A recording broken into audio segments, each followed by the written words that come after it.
প্রিয় বোন ও দিদিরা, আসুন দ্রৌপদীর জীবন আলোচনা করে আমরা নারী স্বাধীনতা ব্যাপারটা বুঝে নিই। দ্রৌপদীর পঞ্চস্বামী কেন, এই প্রশ্নের উত্তরটি জানতে গেলে তিনটি বিষয় জানতে হবে। এক, বিষয়টির ধর্মীয় অনুমোদন আছে কিনা। দুই, বিষয়টি সামাজিকভাবে অনুমোদিত কিনা। তিন, বিষয়টির নৈতিকতাকে সমর্থন করে কিনা। প্রথমে কি ধর্মীয় অনুমোদন। পাণ্ডবরা দ্রৌপদীর স্বয়ংবর সবাই গিয়ে দ্রৌপদীকে লাভ করে অরণ্যে নিয়ে আসেন। কুন্তী তখন ঘরের মধ্যে ছিলেন। কুন্তীকে তারা বলেন, মা, আজ কি রমণীয় পদার্থ ভিক্ষালব্ধ হয়েছে। এই রমণীয় পদার্থ শুনে কুন্তী তার স্বভাবসিদ্ধ ভঙ্গিতে বলেন, যা পেয়েছো ভাইয়েরা ভাগ করে ভোগ করো। কিন্তু কুন্তী ঘর থেকে বাইরে বেরিয়ে এসে রমণীয় পদার্থ নয়, রমণীকে দেখে বিস্মিত হন এবং তিনি পাপ ভয়ে ভীত হন। তার প্রথম প্রতিক্রিয়াই ছিল, আমি এ কী কর্ম করলাম। একটি জিনিস লক্ষণীয়, তিনি অপরাধ করেননি, করেছিলেন ভুল, এবং সেটাও ছিল অসাবধান ভক্ত। অসাবধান কেন? কারণ প্রথমত জঙ্গলে মেয়ে পাওয়া যায় না, আর দ্বিতীয়ত মেয়েকে কেউ ভিক্ষাও দেয় না। আর ওরা বলেছিল রমণীয় পদার্থ ভিক্ষালব্ধ হয়েছে, সুতরাং স্বাভাবিকভাবেই বিষয়টা ভুল হওয়া স্বাভাবিক। কুন্তী এই যে পাপ ভয় ভীত হওয়া, নিজে অপরাধ না করে নিজেকে অপরাধী ভাবা, এটা তার সুমহান মানবিকতা বোধের সুস্পষ্ট প্রকাশ। কুন্তী তার জ্যেষ্ঠ পুত্র যুধিষ্ঠিরকে বললেন, তোমার ভাইয়েরা দ্রৌপদীকে ভিক্ষালব্ধ বলা হয়, আমি অসাবধানবশত তাকে ভাগ করে ভোগ করতে বলেছি। এখন দেখো দ্রৌপদীকে যেন পাপবোধ স্পর্শ না করে, দ্রৌপদী যাতে কোনো ক্ষতি না হয়, তুমি সেই পথের সন্ধান করো। যুধিষ্ঠির অর্জুনকে দ্রৌপদীকে বিয়ে করতে বললেন। অর্জুন এই বিয়েতে অসম্মতি জানালেন। অর্জুনকে কেন বলা? কারণ অর্জুন এর কারণে দ্রৌপদী লব্ধ। আর অর্জুনের অসম্মতি পেয়েছেন কারণ তার বক্তব্য, আমার পূর্বে আরও দুটো ভাই আছে, যথা যুধিষ্ঠির এবং ভীম, তারা অবিবাহিত থাকতে আমি বিয়ে করবো না। পরিস্থিতি ভয়ঙ্কর আকার নিল, যথেষ্ট জটিল হলো। এই জটিলতার পিছনে কারণ পাত্রী এক, পাত্র পাঁচ। এখন এই সমস্যার সমাধান কোন পথে? এই পথে সন্ধান করতেই তারা সমাজের দ্বারস্থ হলেন। এবার আসি দ্বিতীয় প্রশ্নে, বিষয়টি সামাজিকভাবে অনুমোদিত কিনা। মানুষ প্রশ্ন করে কখন? যখন উত্তর জানা থাকে না। যদি বিষয়টি সামাজিকভাবে অনুমোদিত হতো, তাহলে পাণ্ডবদের সমাজে বিভিন্ন মানুষ জ্ঞানীগুলির কাছে দ্বারস্থ দরকার করতো না। যাই হোক, ওরা এই সমস্যার সমাধান কোন পথে সন্ধান করতেই ওরা সমাজের বিভিন্ন জ্ঞানীগুণী মানুষের দ্বারস্থ হলেন। কেউ বললেন না এটা ভালো কাজ, সবাই বললেন এটা নীতিগতভাবে অন্যায় এবং ধর্মীয়ভাবে গরিত। অবশেষে ওরা ব্যাসের কাছে পৌঁছালেন। ব্যাসও বিষয়টি নিন্দা করলেন। যুধিষ্ঠির তখন ব্যাসকে বললেন, গুরুদের মধ্যে মা পরম গুরু। মা যখন আজ্ঞা করেছেন, মা বলেছেন দ্রৌপদীকে ভাগ করে ভোগ করো, যারা মায়ের আজ্ঞা পালন করায় যথার্থ ধর্ম বলে মনে করি। কুন্তী বললেন, ঠিক তাই, আমি বলেছিলাম ভাগ করে ভোগ করতে। একটি বিষয় লক্ষণীয়, কুন্তী কখনো দ্রৌপদীকে ভাগ করে ভোগ করতে বলেনি, বলেছিলেন রমণীয় পদার্থকে ভাগ করে ভোগ করতে, রমণীকে নয়। দেখুন, আমরা অনেক সময় ভাষা সচেতনভাবে প্রয়োগ না করার ফলে আমরা নিজের বিপদ নিজে ডেকে আনি। কুন্তী সম্পূর্ণ নিরপরাধী, অথচ তিনি নিজের ভাষার জালে জড়িয়ে পড়ে হয়ে উঠলেন ভয়ঙ্কর অপরাধী। একইভাবে যুধিষ্ঠিরও মায়ের প্রতি পরম শ্রদ্ধাশীল, অথচ তিনিও ভাষা অসচেতনভাবে প্রয়োগ করে সেই মাকে ভয়ঙ্কর অপরাধী হিসেবে প্রমাণ করলেন। এখানে একটা প্রশ্ন আসে, মা পরম গুরু, মাকে মহাভারত থেকে উত্তর দেবো, কারণ আলোচনা যখন তো মহাভারত থেকে, উত্তরটাও মহাভারত থেকে হওয়া উচিত। কারণ আলোচনা হবে মহাভারত থেকে, আর উত্তরটা হবে কোরআন থেকে, তারপরে কালমার্সের বই থেকে, সেটা কখনো হয় না। আমাদের সমাজে কিছু মানুষ আছে কোরআন পড়া বোধ নিয়ে মহাভারত আলোচনা করে, অমর্ত্য সেনের বোধ নিয়ে আলবার্ট আইনস্টাইন আলোচনা করে, পাকিস্তানের বোধ নিয়ে ইসরায়েলে আলোচনা করে। ওদের মানসিকতা বিষাক্ত, ওরা বিষাক্ত মানসিকতা, পছন্দরা মস্তিষ্কের জড়বুদ্ধি জীবন বিকাশ। আসুন দেখা যাক মহাভারতের মা বলতে কাকে বলে। কুন্তী কুরুক্ষেত্র যুদ্ধের প্রাককালে কর্ণের কাছে গেলেন। উদ্দেশ্য, কর্ণের মানসিকতা পরিবর্তন করে পক্ষ পরিবর্তন করেন। কর্ণ ইতিপূর্বে জানতেন যে কুন্তী তারই মা, অথচ কুন্তী যখন তার কাছে পৌঁছালেন তখন তিনি কুন্তীকে বললেন, আমি রাধার গর্ভজাত অধিরথ সারথীর ঔরাজাত পুত্র। কুন্তীকে তিনি ভদ্রমহিলা বলে সম্বোধন করলেন। কুন্তীকে মায়ের শিক্ষিত দূরে থাক মা বলে সম্বোধনটুকু করেননি। তিনি কখনো বলেছেন আর্যে, কখনো বলেছেন ক্ষত্রিয়ে। এই আর্যে এবং ক্ষত্রিয় এই শব্দ দুটো তার প্রতি তীব্র বাক্যব্যান। এখানে কুন্তীর সঙ্গে কর্ণের কি কথোপকথন হয়েছিল এটা আলোচনার বিষয় নয়, কিন্তু এটুকু উল্লেখ করলাম যে জন্ম দিয়ে দায়মুক্ত হলেই হয় না। কর্ণ কুন্তীকেই তার জীবনের সবচেয়ে ভয়ঙ্করতম শত্রু বলেছেন, এটা যথার্থ। কুন্তী তাকে প্রলোভন দেখালেন যে কর্ণ যদি পক্ষ পরিবর্তন করে তাহলে তিনি হবেন রাজা, বাকি 5 ভাই তার সেবা করবেন। কিন্তু কর্ণ জানালেন যে তিনি তার মা বাবা এবং স্ত্রী পুত্রদের নিয়ে সুখেই আছেন। তিনি কোনো অবস্থাতে সেই সুখ থেকে বঞ্চিত হয়ে, সেই স্বর্গসুখ থেকে বঞ্চিত হয়ে তিনি যে তার জীবনের নরক ডেকে এনেছিল সেই কুন্তীর সঙ্গে হাত মিলিয়ে কখনো তিনি ওই জীবনযাপন করতে রাজি থাকবেন না। কুন্তীকে তার মাকে মা হিসেবে স্বীকৃতি না দেওয়াটা সে কি ধর্মবহির্ভূত কাজ করেছিল? উত্তরটা না, প্রমাণ। এবং একই উদ্দেশ্য নিয়ে কর্ণের কাছে গেছিলেন। উদ্দেশ্য ছিল কর্ণের মানসিকতা পরিবর্তন করে দিক পরিবর্তন করানো। সেক্ষেত্রে কৃষ্ণ কর্ণকে বলেছিলেন যে কুন্তী তোমার মাতা। সেরকম সেদিনও তিনি সেই কুন্তীর মাতৃত্বকে অস্বীকার করেন। তিনি জানিয়ে দেন তার মাতার নাম রাধা এবং তিনি অধিরথের পুত্র। এবং আরও এটাও বলেছিলেন যে তিনি অনেক সময় ইচ্ছাকৃতভাবে পাণ্ডবদের লাঞ্ছিত করেছেন। এবং এই যে মহাভারত কুরুক্ষেত্রে যে যুদ্ধটা হচ্ছে সেটা হচ্ছে তার 4 জনের জন্য, তিনি নিজে, শকুনি, দুঃশাসন এবং দুর্যোধনের কারণে। আরও বলেছিলেন এই যুদ্ধে কৌরবপক্ষ হারবে, পাণ্ডবপক্ষ জিতবে। অর্থাৎ তিনি জানতেন যে পাণ্ডবপক্ষ জিতবে, সেক্ষেত্রে তিনি যদি পাণ্ডবপক্ষের সঙ্গে হাত মিলাতেন তাহলে রাজসিংহাসন তার বাধা। তিনি কৃষ্ণকে বলেছিলেন, আমি যদি পক্ষ পরিবর্তন করে পাণ্ডবপক্ষ যে যুদ্ধে জয়লাভও করি তাহলে সিংহাসন আমি দুর্যোধনকে দিয়ে দেবো।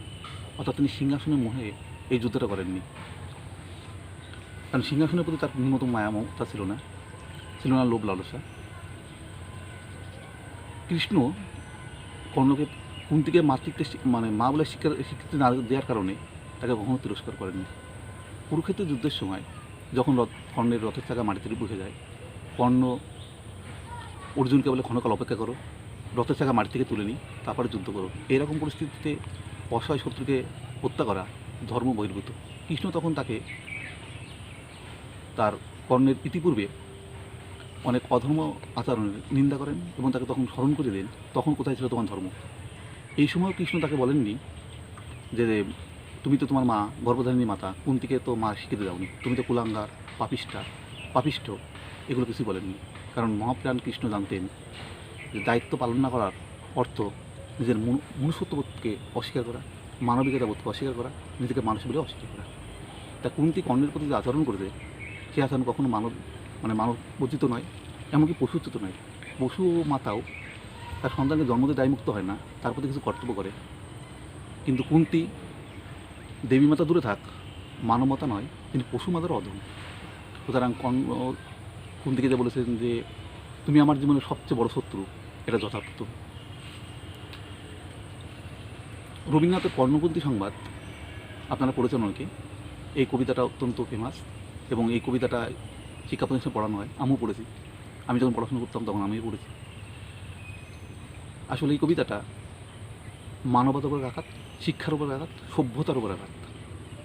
তাহলে কবি, সাহিত্যিক বা সিনেমা যারা করে এদের কাজই থাকে সভ্যতাকে ধ্বংস করো, মানবতাকে ধ্বংস করো, শিক্ষাটাকে ধ্বংস করো।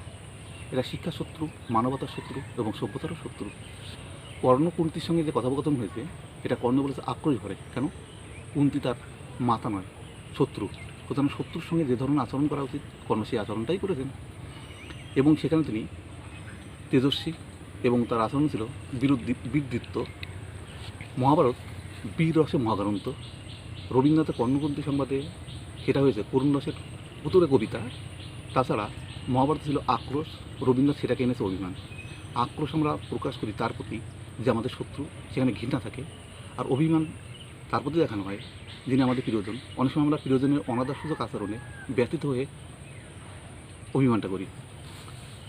কর্ণকুব্জি সংবাদে রবীন্দ্রনাথ বহুবার মাতৃ শব্দটা ব্যবহার করেছেন, অথচ মূল মহাভারতে কর্ণ তার মাকে মাতৃত্বে শিক্ষিত দূরের কথা একটিবারের জন্য মা বলেনি। কখনো বলেছে ভদ্রমহিলা, কখনো বলেছে আর্যে, কখনো বা ক্ষত্রিয়ে, মা কখনোই নয়।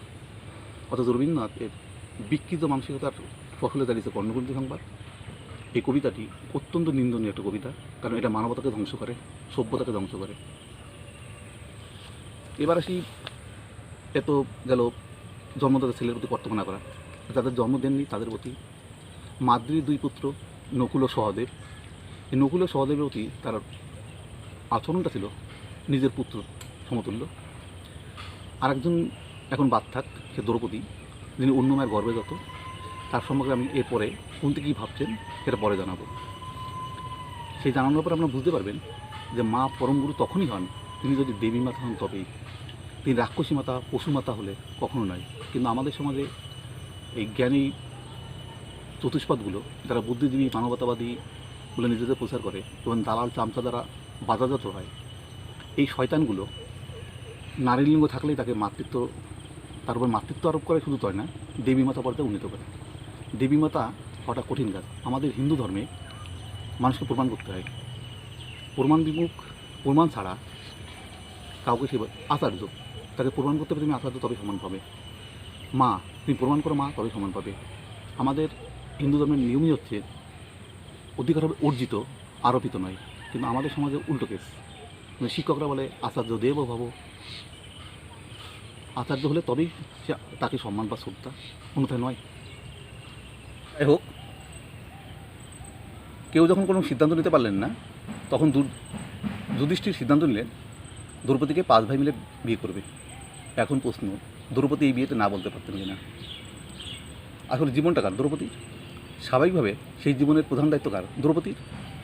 দ্রৌপদীর উচিত হ্যাঁ কি না, তার সম্মতি জানানো কিংবা অনিচ্ছা জানানো, অস্বীকৃতি জানানো, দুটো তারই উচিত।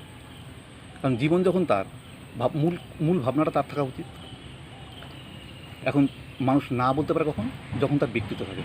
ব্যক্তিত্বহীন ব্যক্তি পশুরও সমান, ব্যক্তিত্বহীন ব্যক্তি পশুরও সমান। এখন দেখা দ্রৌপদীর ব্যক্তিত্ব আছে কিনা।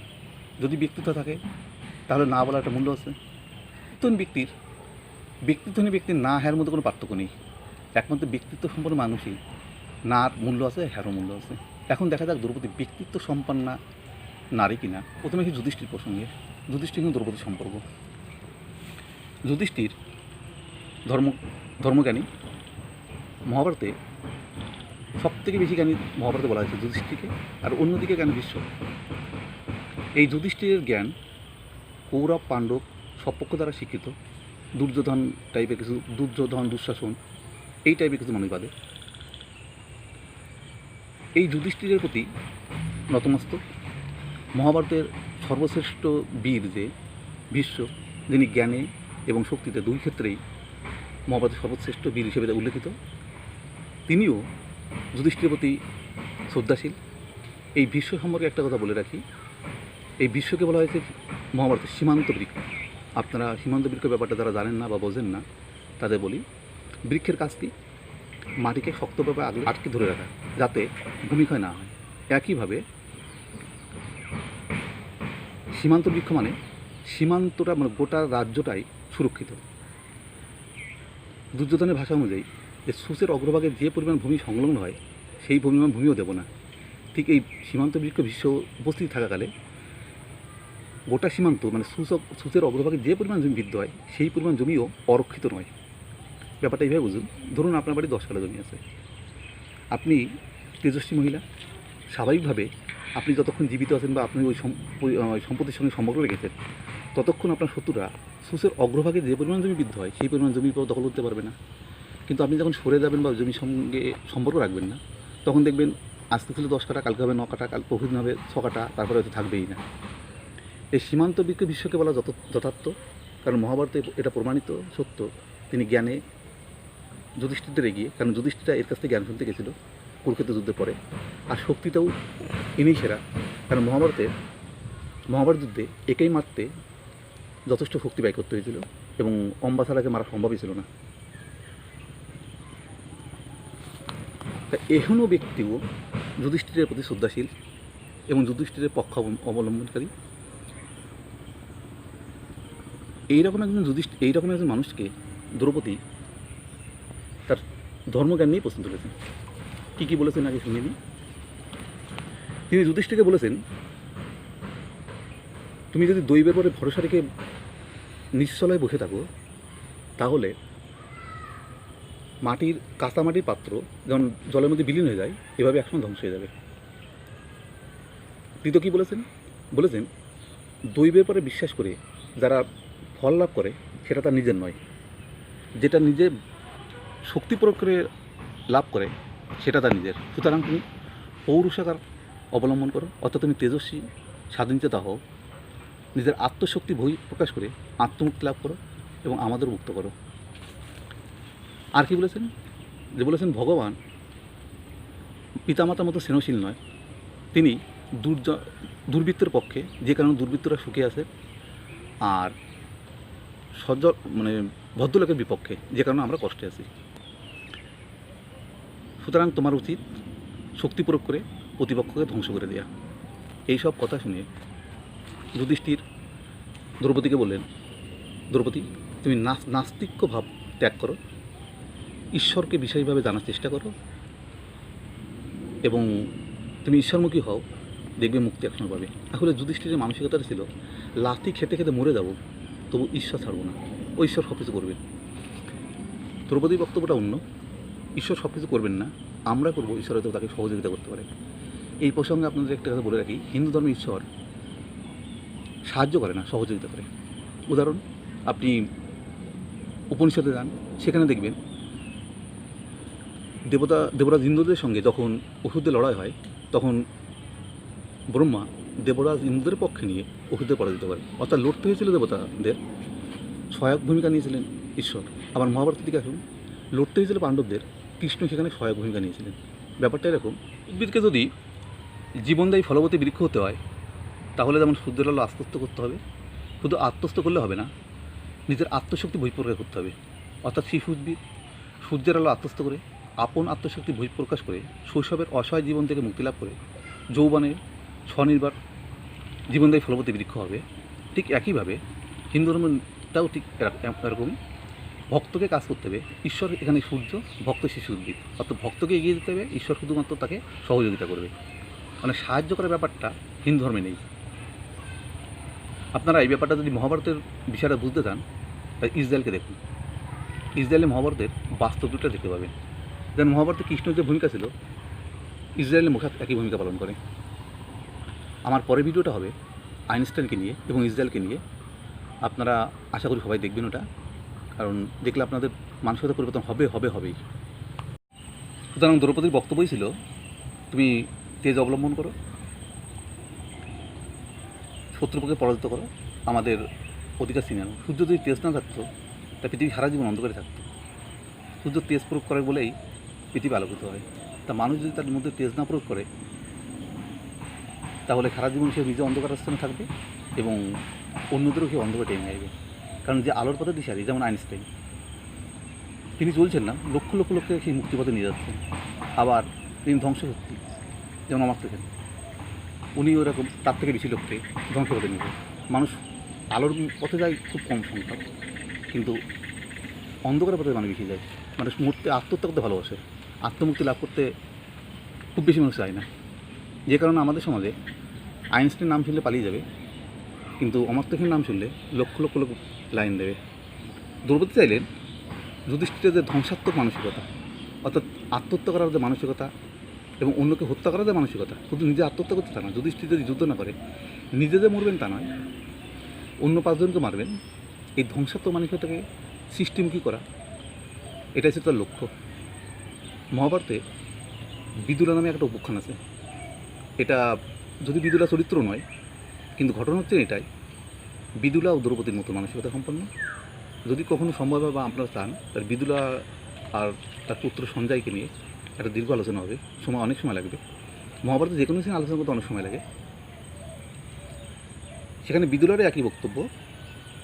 তার ছেলেকে বলেছিল যে তুমি শক্তি প্রয়োগ করে শত্রুদের পরাজিত করো, তুমি যদি এই কাজটা না করো তাহলে তুমি তাদের প্রতি কর্তব্যশীল, অর্থাৎ আমি তোমার স্ত্রী সেই কর্তব্য থেকে বিমুখ হবে।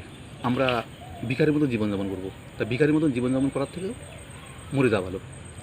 কুন্তিরও একই মন্তব্য যে ভিখারির মতন জীবনযাপন করার থেকে মৃত্যু অনেক ভালো। আসলে আমাদের হিন্দু ধর্মের নারীরা সিংহ, ওরা কুকুরের মতন বাঁচতে যায় না। ওদের বক্তব্য এরকমই, যদি বাঁচি তা সিংহের মতন বাঁচবো, কুকুরের মতন নয়। হিন্দু ধর্মের নারীরা বিশ্বাস করে কুকুরের মতন বেঁচে থাকার থেকেও সিংহের মতন লড়াই করে মরা ভালো। তেজস্বিনী দ্রৌপদী চাইলেন তার স্বামী যুধিষ্ঠিরও বা বাকি যারা আছে তারাও তেজ প্রয়োগ করুক, শত্রুদের পরাজিত করুক এবং তাদের সম্পদ উদ্ধার করুক। দ্রৌপদীর পাশেই ছিলেন তখন ভীম। ভীম তেজস্বী পুরুষ। তিনি তখন যুধিষ্ঠিরকে তীব্র ভাষায় আক্রমণ করে বললেন, আমাদের এবং আমাদের প্রিয়জনদের কষ্ট দেয় সেটা কখনো ধর্ম নয়, কুধর্ম। দ্রৌপদী যুধিষ্ঠিরকে বা পাণ্ডব পক্ষকে এটাই বোঝাতে চাইছিলেন, যা কষ্ট পাওয়া যায় সেটা কখনো ধর্ম হতে পারে না। আমাদের হিন্দু ধর্মের মেয়েরা আবার উল্টোটা বোঝে, যাতে কষ্ট পাওয়া যায় সেটা নাকি ধর্ম। যে কারণে খুব কান্নাকাটি করে। দ্রৌপদী ব্যাপারটা আলাদা। দ্রৌপদী আসলে আমার এই ভিডিওটা করার মূল উদ্দেশ্য, আমার প্রিয় মেয়েরা হোক দ্রৌপদী। দ্রৌপদীর স্বামীদের কথা শুনলেন, যুধিষ্ঠির কথা শুনলেন, বাকি ভাইরা তারই প্রতি অবনত। শুনলেন ভীমের কথা, এই ভাইদের মধ্যে এই সবচেয়ে বিদ্রোহী। দ্রৌপদীর প্রতি তার মানসিকতাটা শুনলেন। এবার বাকি রইল কুন্তি। কুন্তির দ্রৌপদীর প্রতি কী ধরনের মানসিকতা সেটা আমরা শুনে নেব, সেটা আমরা জানবো একটু পরে।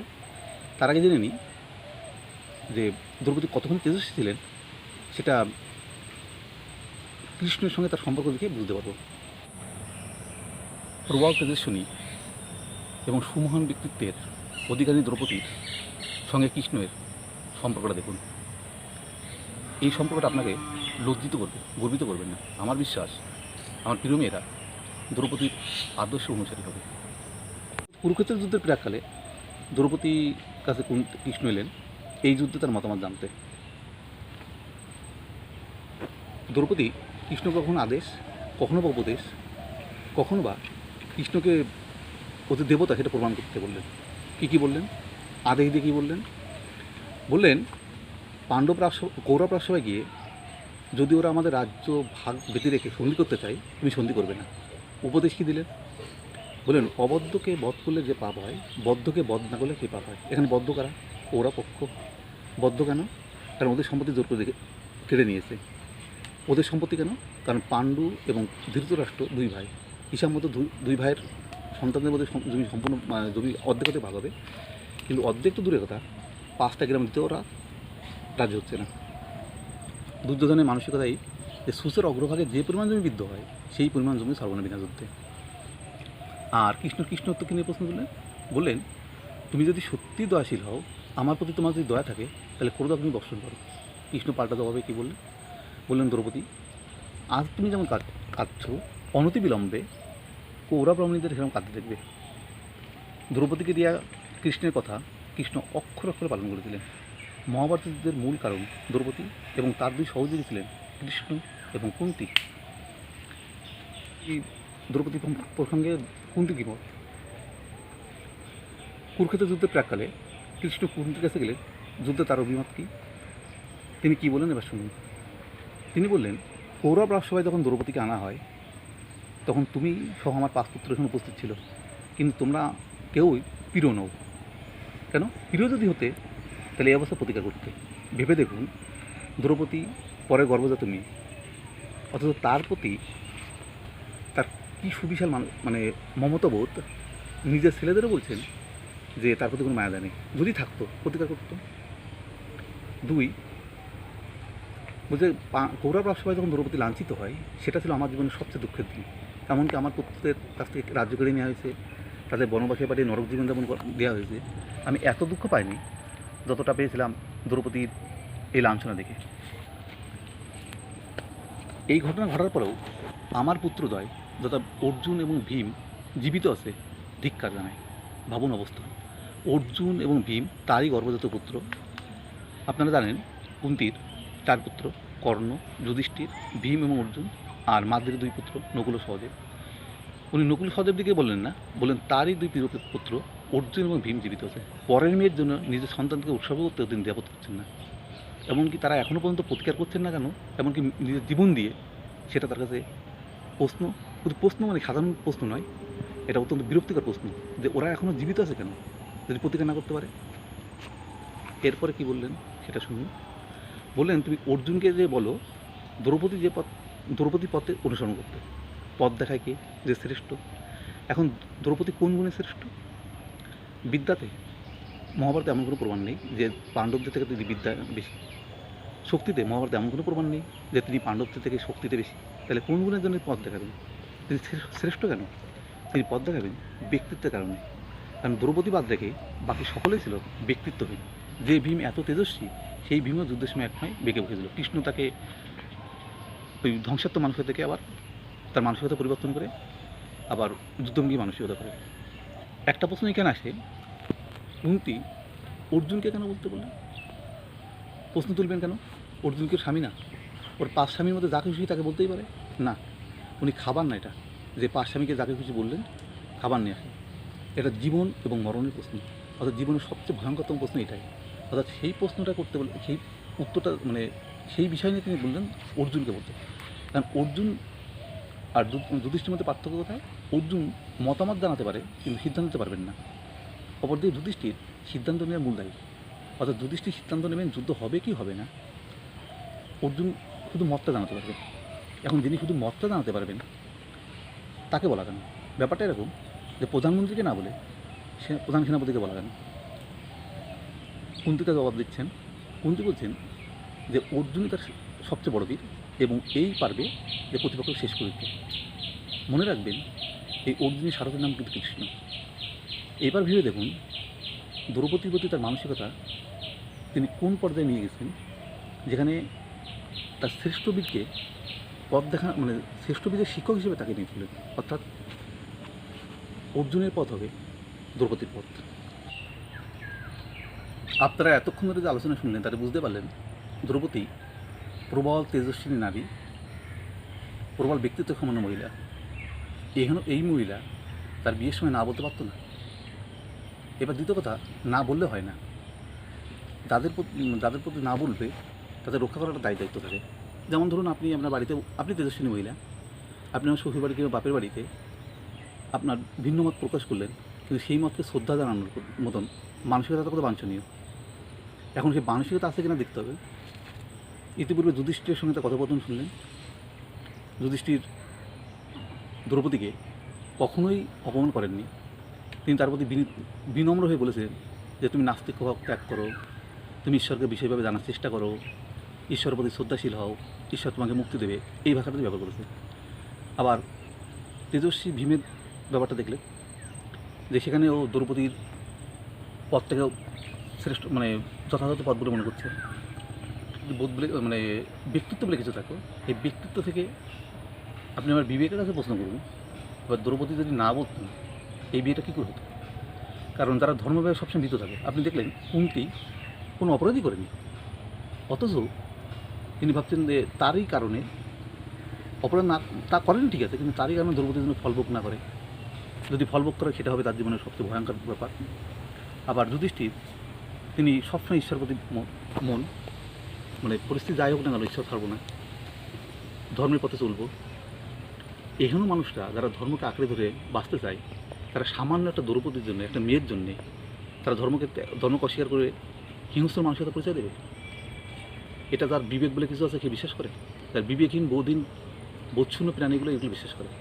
অর্থাৎ দ্রৌপদী যদি বলতেন না আমি বিয়ে করবো না, তাহলে কখনোই বিয়েটা হতো না। কারণ দ্রৌপদীর প্রতি পাণ্ডব পক্ষ যে মানসিকতা দেখিয়েছে, আপনার বাপ মার কাছ থেকে এই মানসিকতা আমি পেয়েছি। মানে কুন্তী যে মানসিকতা তার দ্রৌপদীর প্রতি দেখালেন, আপনার মা কি কখনো এই মানসিকতা আপনার প্রতি দেখিয়েছে? আপনি এই প্রশ্নের জবাব আপনি দিন, তাহলে বুঝতে পারবেন কুন্তীর মানবিকতা বোধটা কত সুবিশাল, শুধু বিশাল দৈর্ঘ্যে বিশাল না, গভীরতা ব্যাপক।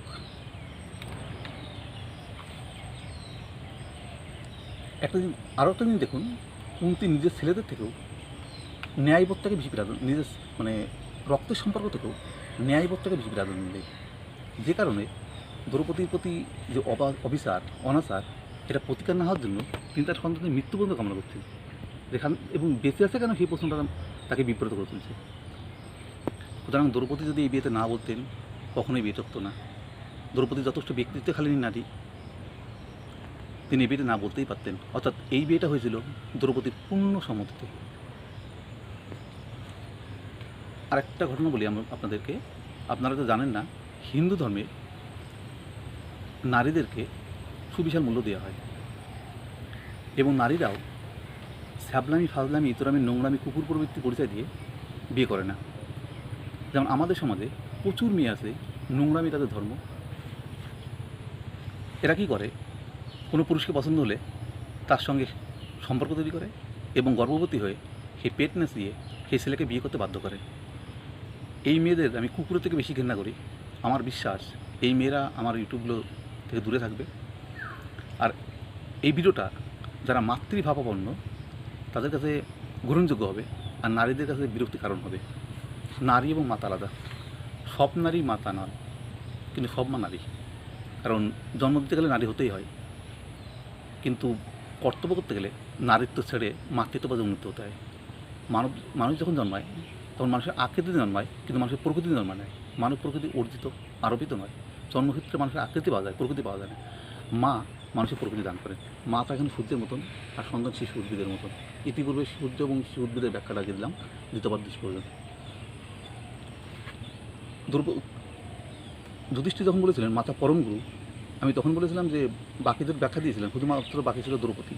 আপনার দ্রৌপদীর প্রতি তার মানসিকতা দেখলেন, এবার তাকে পরম গুরু বলবেন কি বলবেন না সেটা আপনার ব্যাপার। আর দ্বিতীয় কথা, আমাদের সমাজে বহু নারী সন্ত্রাসী আছে। এই নারী সন্ত্রাসীরা নিজেদের দেবী মাতা বলে প্রচার করে এবং নারী স্বাধীনতা নিয়ে বড় বড় লেকচার মারে। এই সন্ত্রাসীগুলো যখন মুখ খোলে তখন মনে হয় পাগলা কুত্তা ঘেউ ঘুরে রাখছে। এই টেরিস্টগুলো হিন্দু ধর্মের উপর সন্ত্রাসী আক্রমণ করে, উদ্দেশ্য থাকে মুসলমানদের প্রভাব করে, মুসলমান ধর্মকে গৌরবান্বিত করে। আপনাদের একটা কথা জানিয়ে রাখি, আমার মুসলমানদের প্রচুর ভিডিও আছে, দেখে নেবেন। ইসলাম মানে সন্ত্রাস, কারণ আল্লাহ কোরআনে বলেছে ইসলাম ছাড়া পৃথিবীতে কোনো ধর্ম থাকবে না, আর আল্লাহ ছাড়া কোনো ঈশ্বর থাকবে না। অমুসলিম নিকৃষ্টদের নরকে জ্বালানি। আমি আপনি সবাই মৃত্যু পরবর্তী নরকে জ্বালানি হব, আর মুসলমান মাত্র যাবে আল্লাহ স্বর্গে বেশ্যাখানায়। সেখানে 72টা হুর পাবে, আরও মেয়েদের বিভিন্ন কিছু হবে, এবং ওইখানে একটাই কাজ থাকবে, যৌনতা। মদ খাবে আর যৌনতা করবে। আপনার এই বিষয়ে আর বেশি কিছু বললাম না, কারণ আমার অন্য ভিডিওগুলো আছে, সেটা দেখে নেবেন। আর এই নারী জঙ্গিরা মনে করে নারী স্বাধীনতা ধুয়ে তুলে ওরা পরিবার হোক সমাজের হোক ওরাই হবে হর্তাকর্তা ভাগ্য বিধাতা। মানে ওদের মত দুনিয়ার মত, ওদের পথ দুনিয়ার পথ। ওরা দিনকে রাত বলে মানতে হবে, ওরা গুকে ভাত বলে রেখে গু খেতে হবে। এই সমস্ত সন্ত্রাসী মেয়েগুলো আমার কাছে বিষ্ঠাবাদ পরিত্যাজ্য। একে গুড় দিকে তাকালে একদম মুখের দিকে তাকাতে নেই। দ্বিতীয় কথা বলি, আমি সেই মেয়েদের সবচেয়ে বেশি ঘৃণা করি যে মেয়েরা পুরুষের অপছন্দে বিয়ে করে। আমাদের সমাজে এই মেয়েরা প্রচুর আছে, যারা কিনা ওই বললাম পছন্দের পুরুষ পেলেই তার সঙ্গে সম্পর্ক তৈরি করে এবং গর্ভবতী হয়ে ওই গর্ভ নাচিয়ে নারী মনে ছোটো না, নারী মনে দেহ না, নারী মনে এ না। দ্রৌপদী তাদের মুখে জুতোর বাড়ি। দ্রৌপদীর 5টা স্বামী ছিল, কিন্তু তিনি দেহবোধ ছাড়িয়ে মাতৃত্বের পর্যায়ে উন্নীত হয়েছিলেন তার প্রবল ব্যক্তিত্বের কারণে। আর আমাদের এই নারীগুলো এরা লিঙ্গের সীমা উঠতে পারে না, এরা নিজেরাই দেহবোধ ছাড়তে পারে না, দেহবোধ ছেড়ে আত্মবোধে পৌঁছাতেই পারে না, একাত্মতাবোধ তো দূরে থাকে। ফলে এই দেহবোধে আটকে থাকা অর্থাৎ লিঙ্গের মধ্যে আটকে থাকায় নারীগুলো আমরা ছোটো না, আর ছোটোই যদি না হইস তা কোনো ছেলের সঙ্গে এইভাবে বিয়ে করিস কেন। এই ধরনের বিয়েকে আমি ঘৃণা করি, এই ধরনের বিয়েকে আমি কুকুরের বিয়ে বলে মনে করি। আপনাদের মহাভারত থেকে একটা উদাহরণ বলি, বুঝতে পারবেন। অম্বা, বিশ্ব অম্বাকে অপহরণ করে, যে কারণে অম্বার প্রেমিক শাল্ব তাকে বিয়ে করতে রাজি হননি। অম্বা সমাজের কাছে প্রতিকার চাইলে সমাজ জানায় তুমি ঠিক করো তুমি আমি হিসেবে কাকে নেবে, কাকে পছন্দ করবে, বিশ্বকে অথবা শাল্বকে। তুমি যাকেই চাইবে আমরা প্রথমে মেনে নিতে বলবো, যদি না মানে শক্তি প্রয়োগ করে মানতে বাধ্য করবো। কিন্তু অম্বা নিজেকে রক্ষিতা হিসেবে দেখতে চাননি, তিনি মাতা হিসেবে দেখতে চেয়েছিলেন। ফলে অনেক মাতৃগুণে গুণী প্রবল ব্যক্তিত্ব সম্পন্ন অম্বা অনিশ্চুকের স্ত্রী হয়ে তাদের রক্ষিতা হয়ে একটা পশুপাত জীবনযাপন করতে চাননি। এবার ছ্যাবলাইন ফাজলাইন ইতরমি করে লোককে দেখিয়ে নিজেকে গ্রহণযোগ্য করার যে কুকুর প্রবৃত্তি তার ছিল না। তিনি শাল্ব এবং বিশ্ব দুজনে কাউকেই স্বামী হিসেবে পেতে চাননি, কারণ তারা তাকে পছন্দ করে না। বিশ্ব বলেছিল বিয়ে করবে না, আর শাল্ব তাকে ত্যাগ করেছিল। আর দ্বিতীয় বক্তব্য হচ্ছেন এটাই, অম্বা মাতৃত্বটাকে এই পর্যায়ে নিয়ে গেছিলেন যে তিনি মানবিকতা বোধটাকে এত পর্যায়ে নিয়ে গেছিলেন যে তিনি, আমাদের সমাজে কী হয় যে কোনো মেয়ে যদি তোর শ্লীলতা নিল, যেমন একটা মেয়েকে শ্লীলতা হওয়াতে অন্য একটা মেয়ে জিজ্ঞাসা করলো যে তুই কিছু বললি না, বলা মাত্রই অন্য মেয়েরা ঝাঁপিয়ে পড়লো, বলে তোর হলে তুই বুঝতে পারতিস, তোর মার হলে তুই বুঝতে পারতিস। কারণ আমাদের সমাজে এই কুকুর প্রবৃত্তিটা খুব পরিমাণে কাজ করে। কারণ ঠিকই বলেছিল, জীবন যখন তোর, তখন সেই সুরক্ষা দায়িত্ব মুখ্য দায়িত্ব তোর। অম্বাও এই শিক্ষাটা দিল। অম্বাকে যখন বিশ্ব তুলে নিয়ে যায়, তখন অম্বা বলেছিল বিশ্বকে অপরাধী বানানোর সত্ত্বেও নিজেকে অপরাধী বলেছিল আমি কেন রথ থেকে নামিনি, অর্থাৎ জীবনটা যখন আমার, সেই জীবনের সুরক্ষা দায়িত্ব কেন আমি নিইনি। তো এই চিন্তাটা যদি আমাদের সমাজে কিছু সংখ্যক মেয়ে থাকতো, আমার মনে হয় ধর্ষণ ছিল না অনেক কমে যেত। কারণ নিজেকে রক্ষা করার রক্ষা করার থেকে কাঁদতে বেশি পছন্দ করে। অম্বা নিজে চেয়েছিল প্রতিকার করতে, ও প্রতিকারের জন্য এতটাই আগ্রহী ছিল। ও যখন দেখলো পরশুরাম সহ অন্যরা এর প্রতিকারে ব্যর্থ হলো, তখন নিজেই চেষ্টা করতে লাগলো বিশ্বকে শেষ করে দেবে। এবং এই অম্বা জন্মান্তরের এবং নামান্তরে শিখণ্ডী হলো, এই শিখণ্ডীর হাতেই বিশ্ব মৃত্যু করে। এবং শিখণ্ডী যদি না থাকতো তো মহাভারতের ইতিহাস অন্যভাবে লেখা হতো। আমার প্রিয় মেয়েরা হোক অম্বা অথবা দ্রৌপদী, তারা প্রবল ব্যক্তিত্বশালিনী, তারা দেহবোধ ছাড়তে পারে, নিজের লিঙ্গের সীমা ঊর্ধ্বে উঠে মাতৃত্ব পর্যায়ে নিজেকে উন্নতি করতে পারে। যে সমস্ত মেয়েদের ব্যক্তিত্ব নেই তারা পশুর অজন। আপনি ব্যক্তিত্বহীন এবং ব্যক্তিত্ব সম্পন্ন বুঝবেন কী করে? দেখবেন আপনি তো কাউকে পছন্দ করছেন না, কিন্তু সে আপনার প্রতি ভালোভাবে নাটক দেখাচ্ছে। এইগুলো হচ্ছে কুকুরের মতন। এই কুকুরগুলো আপনার ক্ষতি না করে ছাড়বে না। আর ব্যক্তিত্ব সম্পন্ন কারা? যদি ধরুন সে বুঝলো আপনি তাকে পছন্দ করছেন না, সে আপনার থেকে দূরে থাকবে। আপনি তার কথা শুনতে না চাইলে সে কথা শোনাবে না। আপনি তার মুখ দেখতে না চাইলে সে তার মুখ দেখাবে না। আপনি তার থেকে দূরত্ব তৈরি করতে চাইলে সে দূরত্ব তৈরি করবে। আপনি তাকে উপেক্ষা করলে সে আপনার উপস্থিতিকে অস্বীকার করবে। আর ব্যক্তিত্বহীন জানোয়ারগুলো কোনগুলো? এরা কুকুরের মতন। এই কুকুরগুলো কী করে? আপনি কথা শুনতে না চাইলেও ঘেউ করবে, বললো কী খারাপ বললাম। আরে খারাপ হোক ভালো কেন শুনবো কেন? কুকুর কামড়াক আর না কামড়াক, কুকুরে ঘেউ আমি কেন শুনবো? এদের মুখ দেখতে না চাইলেও কুকুরগুলো ঘেউ করে মুখ দেখাবে। আপনি এদের থেকে দূরবর্তী থাকতে চাইলে ওরা নিকট করতে হবে। আর এদের ভালোবাসার নাটক প্রচণ্ড পরিমাণে। এরা মানুষকে ভালোবেসে না থাকে, এই ভালোবেসে না বেশি থাকতে পারে না। এই কুকুর টাইপের আমাদের সমাজে প্রচুর আছে। আমাদের সমাজে ব্যক্তিত্ব সময় মানুষের সঙ্গে কম, ফলে বহু কুকুরে ঘিরে মানুষের কণ্ঠস্বর চাপা করে।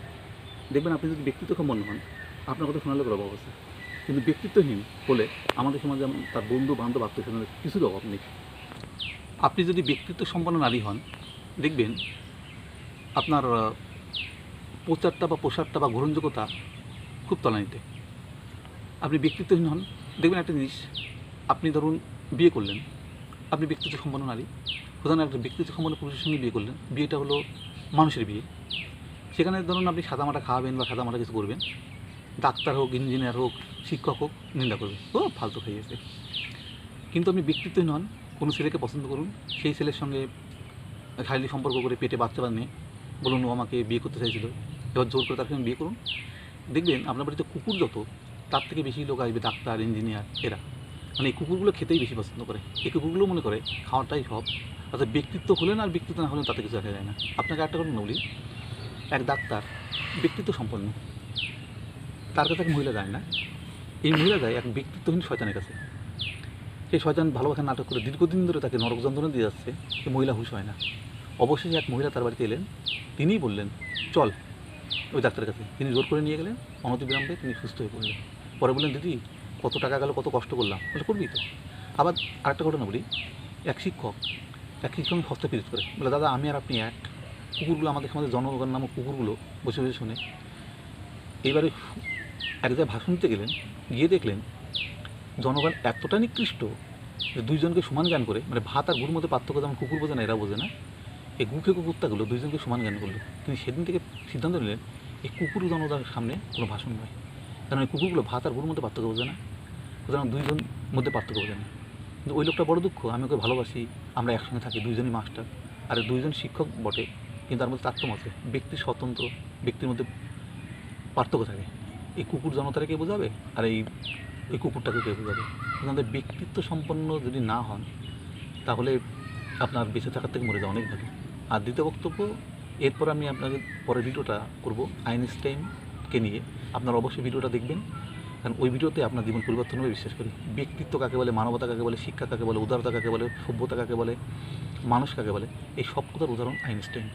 অবশ্যই আপনারা পরের ভিডিও দেখবেন আমি আশা করি, কারণ ওই ভিডিওতে আপনাদের অনেক প্রশ্ন জবাব পাওয়া যাবে।